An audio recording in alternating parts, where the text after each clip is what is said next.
அனைவருக்கும் வணக்கம். எனது பெயர் சித்தார்த். நான் 4ஆம் வகுப்பு ஆசிரியர் படிக்கின்றேன்.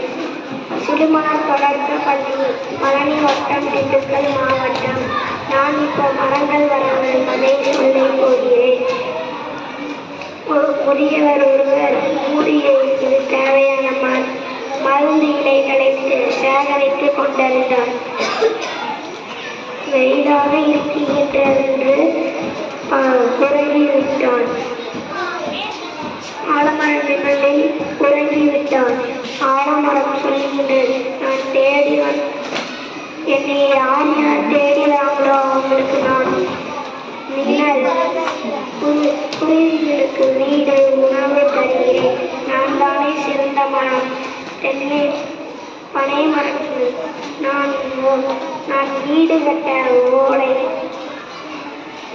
பனை ஓடை,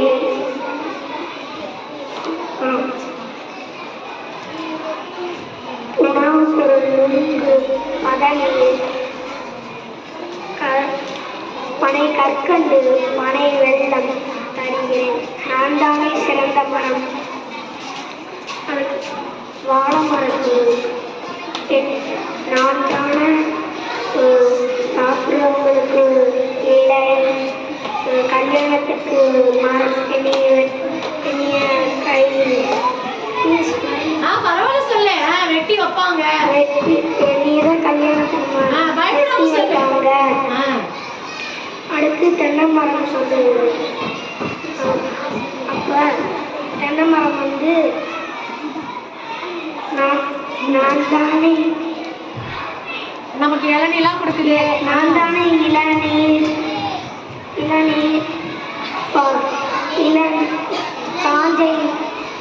காஞ்சை மட்டை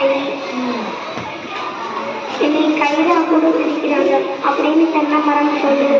கவனி, மரம் எல்லாம் பேசுது. அப்புறம் எந்திரிச்சிட்டாரு.